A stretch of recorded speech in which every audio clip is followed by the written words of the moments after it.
Students are going through a situation over which they have no control.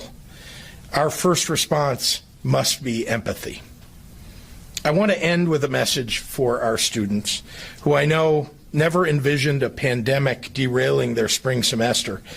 Believe me, as a parent of 2 teenagers, you're not the only one.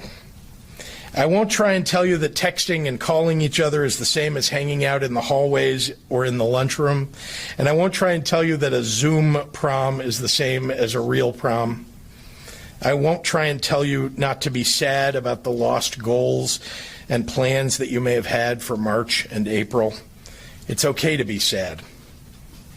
And if you do feel sad or frustrated or angry, whatever you feel, please let yourself feel that way.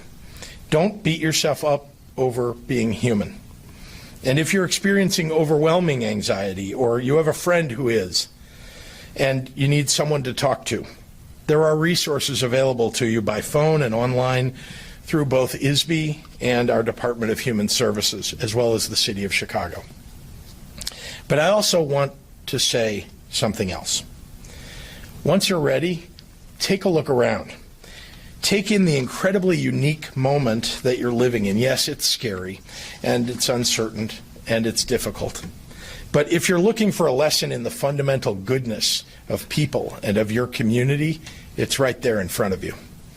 Take a look at the districts across the state that have taken it upon themselves to support our healthcare workers, like Tinley Park High School's science department delivering goggles to Advocate Health's Christ Medical Center, or Decatur Public Schools donating over 200 iPads to promote contactless communication at area hospitals. Maybe those are your teachers and administrators, or maybe your school is one of the many that have made donations. Even if it's not, I bet people in your school are finding a way to help. Be one of those people.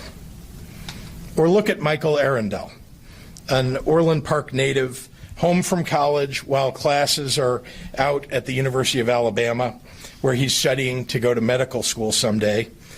He came home and he saw a need where his elderly relatives and neighbors were afraid to go to the grocery store. So he filled that need by creating Leave It to Us, his free service to go grocery shopping for senior citizens. Orders took off, and his network of mostly college-aged volunteers is now launching service in 5 other states nationwide. Michael, thank you for your movement, the movement that you have started. All of Illinois is proud of you.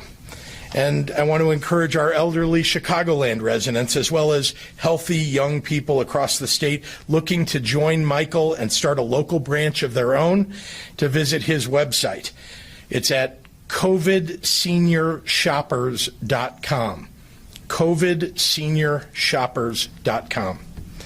And most of all, look at the people who make up our healthcare workforce, our doctors, our physician's assistants, our nurses, our nurse practitioners, yes, but also our hospital social workers, EMTs, pharmacists, our ER technicians, registration staffers, sanitation services, and the food service workers who keep patients fed.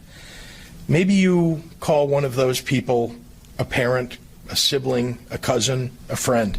Maybe someday that'll be you.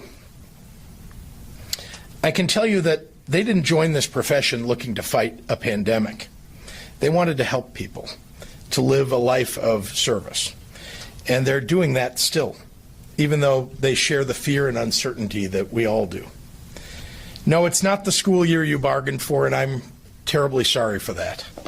But amidst these dire circumstances, I want you to know that there are plenty of people to learn from. There's plenty of reason to hope. And if all else fails, I've heard that Where's Lightfoot meme page is a good place to go for a laugh. So thank you, and I want to turn it over